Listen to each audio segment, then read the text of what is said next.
I'm not worried the slightest. Wembanyama just sent the Knicks a message they cannot ignore. But the look on his face after Game 1 said plenty all by itself. They're now 13-2 in these playoffs, 7-1 on the road with 1 turnover. That was not the expression of somebody who believed everything unfolded clean and easy. He accepted the blame, then pointed directly at how New York slowed him down. And here's the part barely anybody is talking about. The same player pointing out the Knicks' physical style has faced similar criticism himself in the past. June 3rd, 2026, turned into a wild night when New York took on San Antonio in Game 1 of the NBA Finals at Frostbank Center in Texas. The Spurs had home court advantage, the crowd was rocking, and 22-year-old Victor Wembanyama was stepping onto the final stage for the first time. For 3 quarters, things were breaking exactly the way San Antonio wanted. The Spurs came out locked in. Julian Champagny knocked down early threes, and every shot seemed to fire up the building even more. Meanwhile, the Knicks suffered a scary moment when Jalen Brunson exited in the first quarter with knee and ankle concerns. He limped toward the locker room while New York tried to keep the offense together without its leader. San Antonio sensed an opportunity and went after it.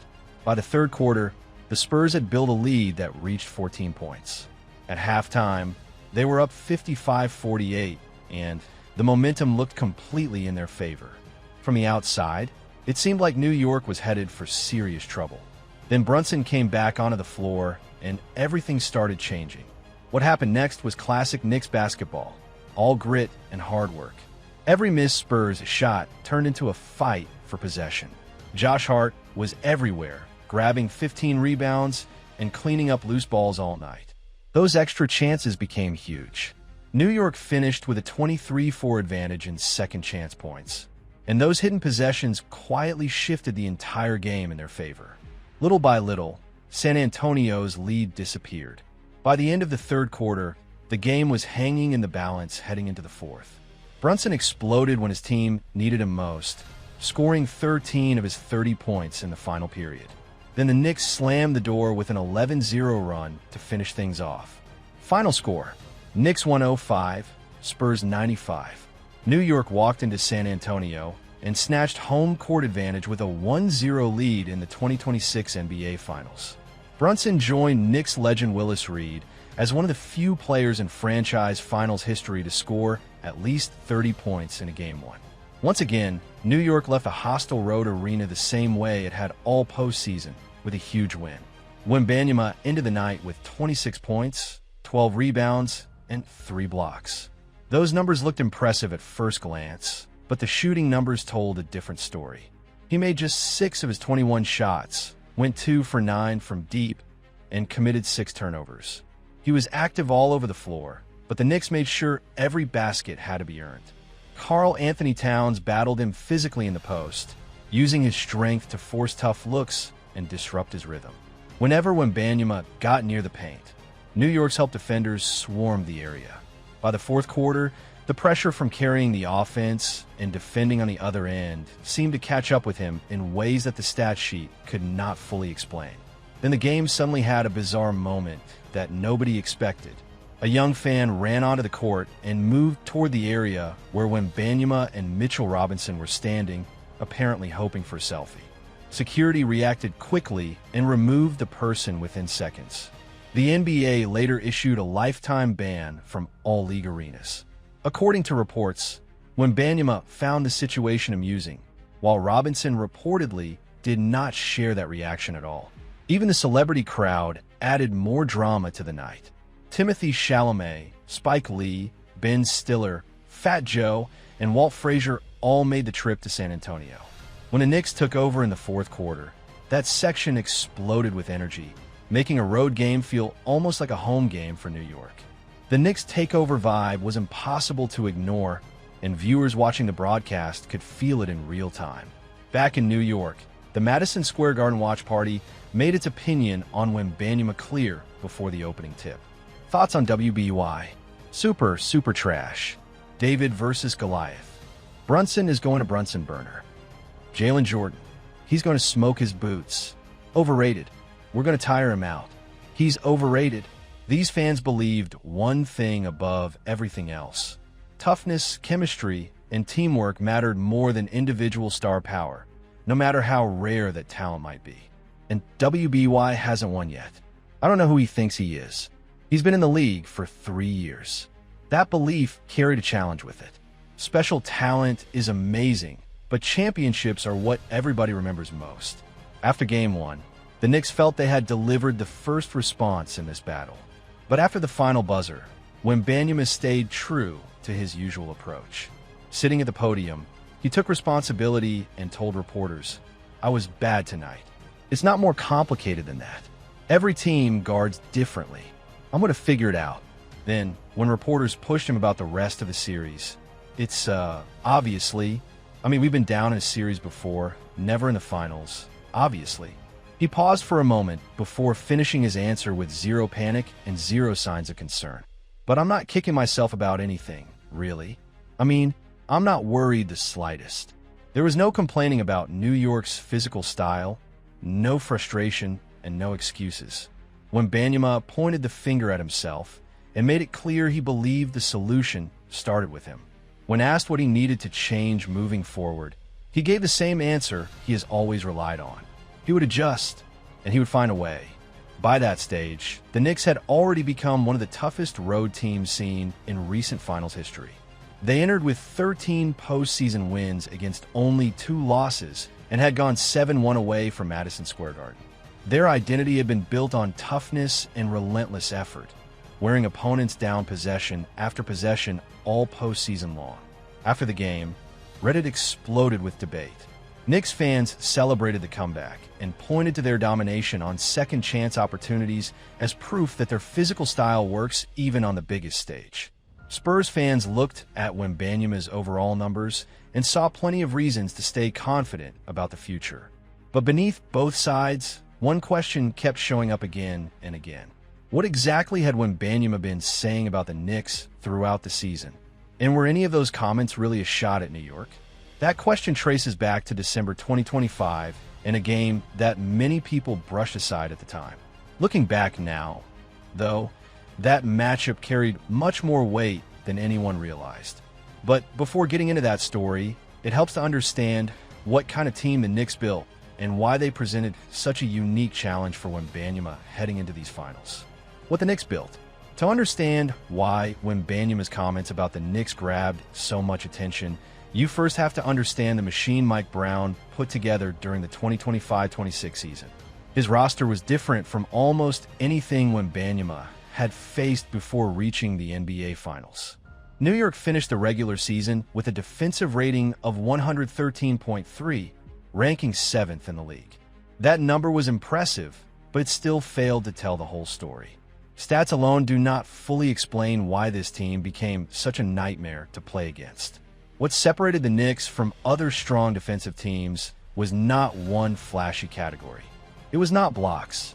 It was not steals. It was not one superstar carrying the load.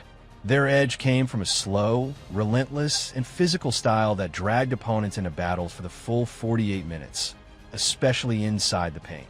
Mike Brown built everything from the inside out. His philosophy was simple: protect the paint first and worry about everything else later. Before chasing shooters or attacking ball handlers, New York focused on taking away easy lanes to the basket. Perimeter defenders intentionally sagged, packed the lane, and forced teams into uncomfortable shots from the outside or difficult mid-range attempts where mistakes became costly. The results backed it up. The Knicks ranked among the league leaders in limiting paint scoring, allowing only about 44.8 points per game in that area. That number came from smart positioning, physical play, and a roster filled with strong bodies where it mattered most. Their rebounding numbers were just as impressive. New York ranked 4th in defensive rebound percentage at roughly 71.2%. Opponents averaged only 13.7 second chance points against them, one of the best marks in basketball. Once the Knicks forced a miss, they usually finished the job completely. San Antonio felt that firsthand in Game 1. The Spurs had enough offense to build a 14-point lead, but once their shooting cooled off, New York's ability to end possessions completely crushed that momentum. Suddenly, every miss became a problem. and the Knicks kept stacking extra. Roll men hesitate. Cutters suddenly change direction, and players looking for easy finishes near the rim often run into a wall.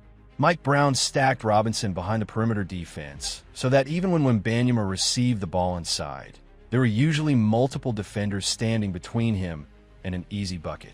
The pressure never stopped, and Brown's system did not stay locked into one style either. His defense constantly adjusted during possessions. Sometimes the Knicks played drop coverage on pick and rolls.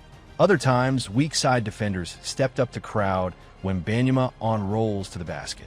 If spacing changed, assignments changed too. This was not some stiff man-to-man system. It was a defense built on communication and awareness, constantly searching for weaknesses and taking them away one possession at a time. Film analysts highlighted several sequences where New York forced Wembanyama away from the rim and pushed him into mid-range shots. Those are attempts he can make, but they become much tougher when traffic forces him to create everything himself instead of receiving the ball in ideal spots. The mission was never about completely shutting him down, because nobody really does that. The goal was much more demanding. Make every basket expensive, drain his energy, force difficult decisions, and create pressure that could lead to mistakes.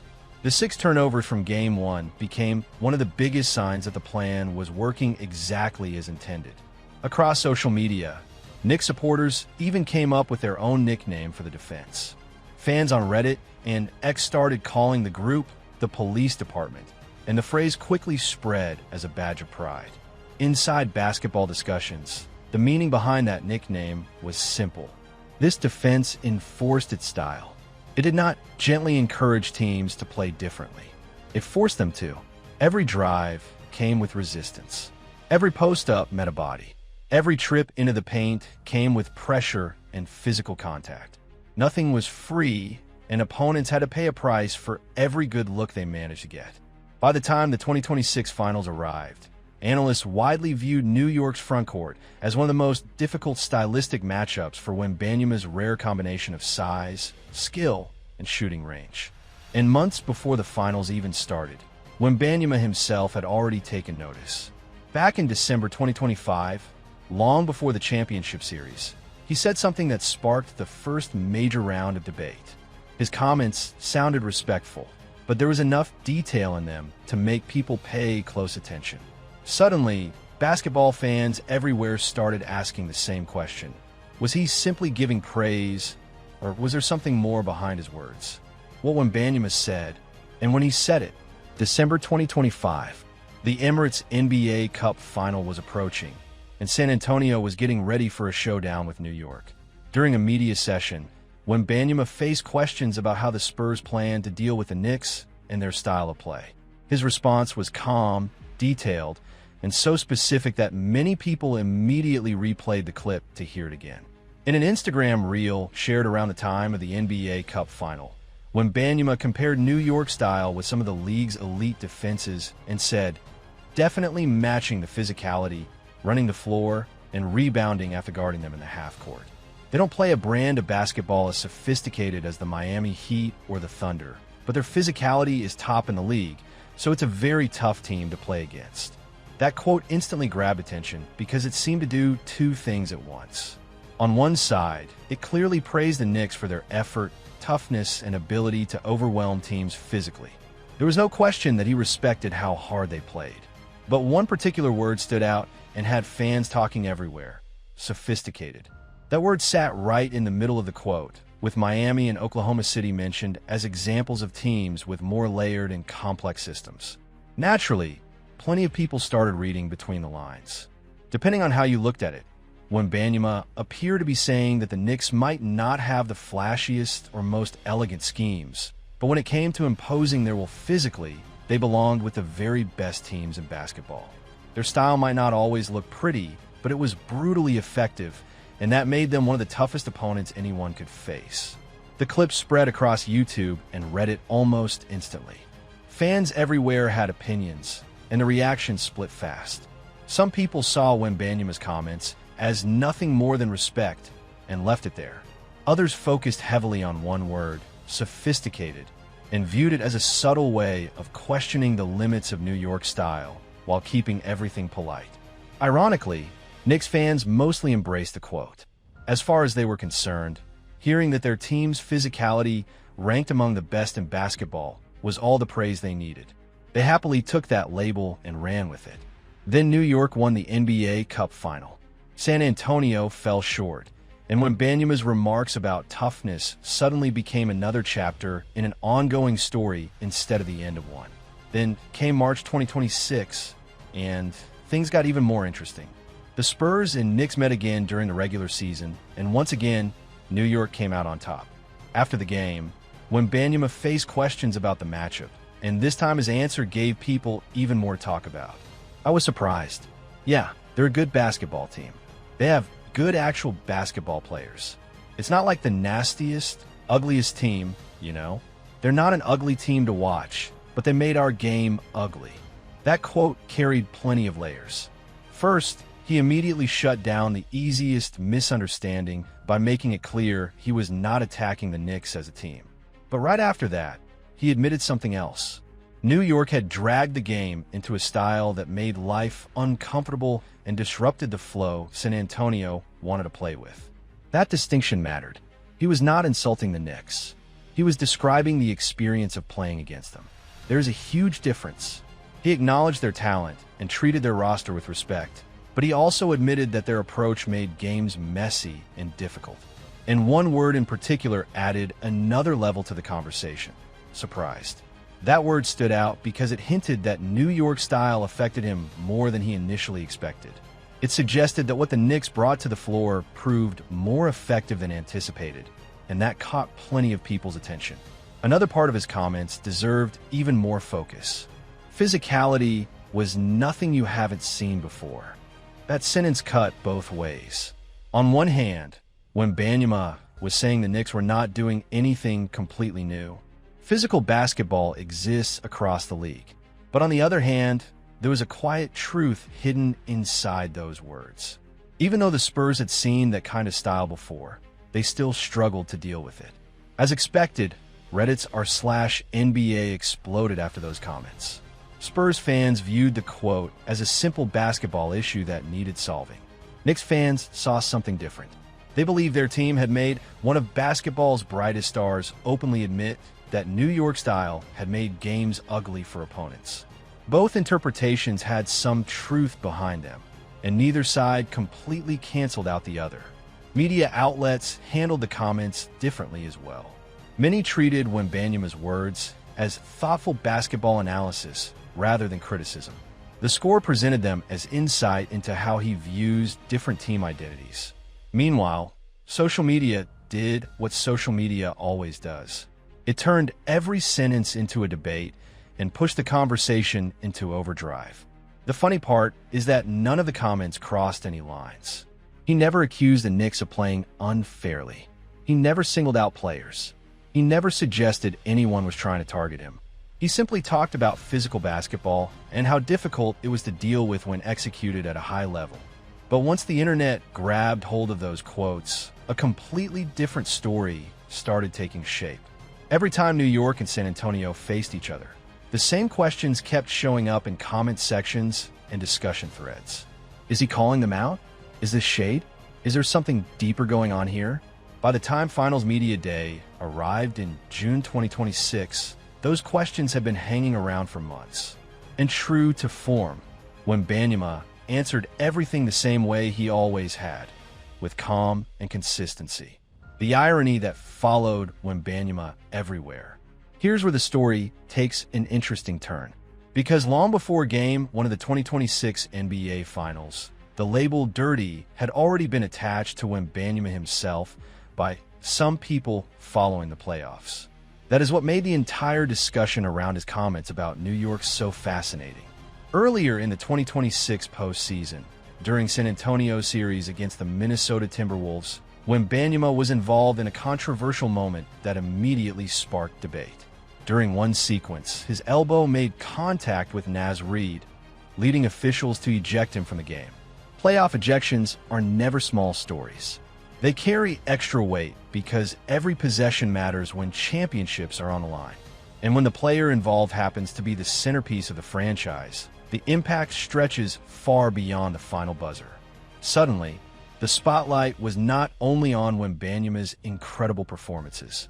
It was also on the conversations and controversies following him everywhere, adding another dramatic layer to a postseason already packed with tension and huge expectations. After the ejection, the Spurs had to finish the game without their biggest star, and social media exploded with opinions. Some people viewed it as a player getting caught up in the pressure of the playoffs. Others went even further and started using the same word that some Wembanyama supporters would later throw toward the Knicks: dirty.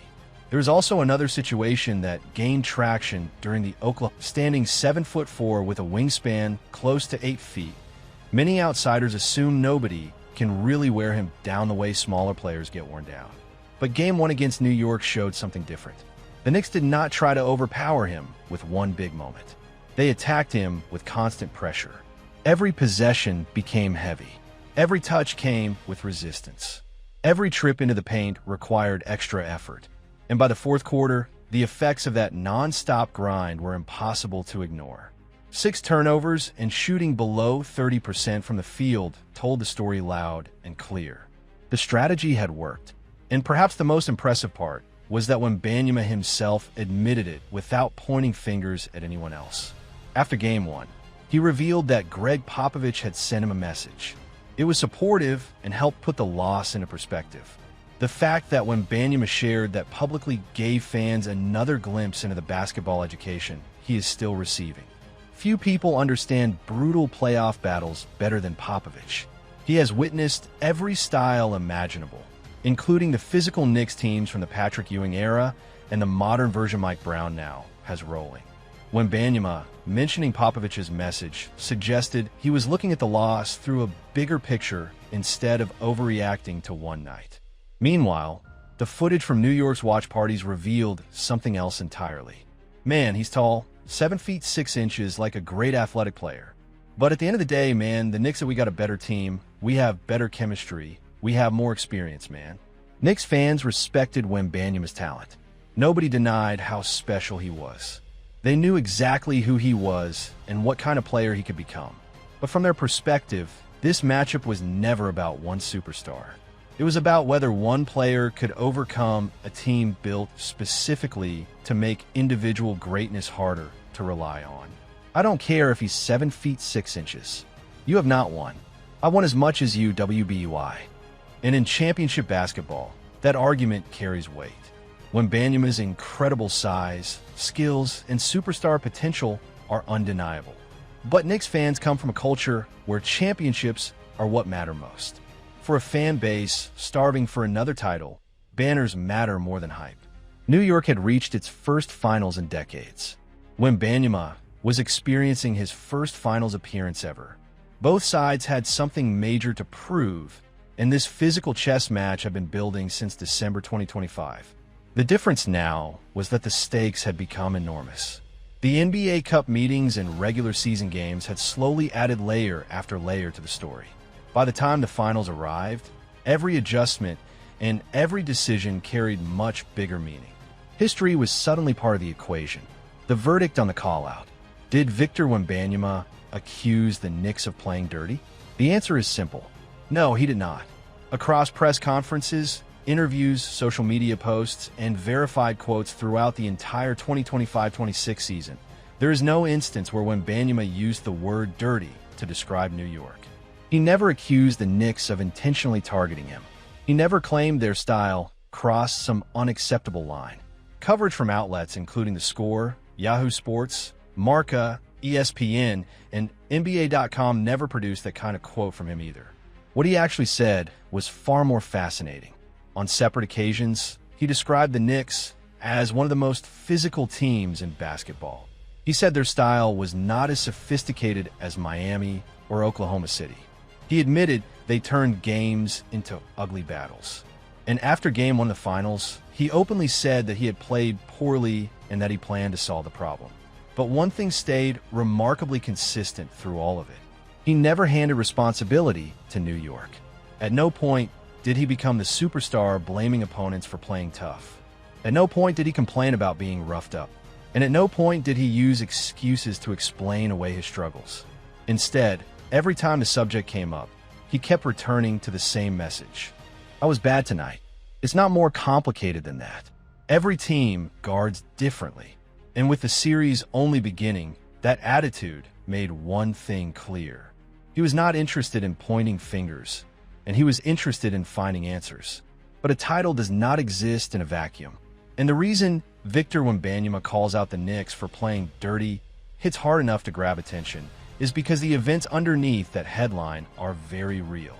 Wembanyama has spoken about these topics openly and repeatedly. The words sophisticated, physicality, and ugly all came directly from him. The numbers from Game 1 are also impossible to ignore. 6 makes on 21 shots, 6 turnovers, and a fourth quarter where fatigue clearly became a factor are all part of the record. Meanwhile, the Knicks' defensive system is designed for exactly this kind of challenge. Their paint-first philosophy, combined with the size and strength of Karl Anthony Towns, Mitchell Robinson, and Josh Hart, was built to make life miserable for stars trying to dominate inside. That is where the entire debate really comes from. The biggest difference is not necessarily what Wembanyama says. It is how people choose to interpret what he says. He says, not as sophisticated. The internet hears, not good enough. He says games became ugly. The internet hears, they crossed the line. He says he was surprised. The internet hears, I wasn't ready for what they were doing. Those interpretations are not exactly what Wembanyama said, but fans do not create those reactions out of thin air either. Superstar players rarely admit surprise after seeing the same opponent multiple times in one season unless something genuinely affected them. And New York clearly affected him. As for the Knicks, they do not seem interested in arguing about any of it. The results speak loudly enough. Their defense has delivered all postseason. Their toughness is no secret, and Jalen Brunson's huge 30-point performance, including his takeover in the fourth quarter of Game 1, was the kind of answer that does not require any trash talk or public response. At its core, this series is much bigger than social media arguments or dramatic headlines. What makes this matchup so fascinating is that basketball rarely gives fans a battle like this. On one side, you have a once-in-a-generation talent trying to bend the series to his will with incredible skill, size, and versatility. On the other side, you have a team-built machine that has spent months creating answers for exactly the kinds of problems Wembanyama creates. That clash alone is worth watching. And after only 48 minutes, the series has already generated enough storylines and debates to keep fans talking for days. Every possession feels bigger. Every adjustment matters. And every game now carries more pressure than the last. But perhaps the most interesting message hidden inside Wembanyama's post-game comments had nothing to do with the Knicks at all. Because if you really listen carefully, the challenge he issued was directed at himself. New York played one of its best games. Wembanyama openly admitted he played one of his worst. And when both of those things are true at the same time, everything changes because the version of Victor Wembanyama that struggled in Game 1 is not necessarily the best version of Victor Wembanyama. That is what he seemed to be telling himself in front of the world. Not excuses, not complaints, not blame, just a promise that adjustments are coming. And that is exactly why the rest of this series might become the biggest basketball debate of 2026. Can New York's physical machine keep wearing him down? Or will Wembanyama respond and remind everyone why so many people believe he is the future of the league? That answer is still waiting to be written. And that is what makes this finals battle so must-see. If you enjoyed this video, make sure to smash that like button, subscribe to the channel, and share this video with other basketball fans so they can join the conversation too. Drop your thoughts in the comments and let everybody know where you stand on this debate. And, as always, thanks for watching, and I'll see you on the next one.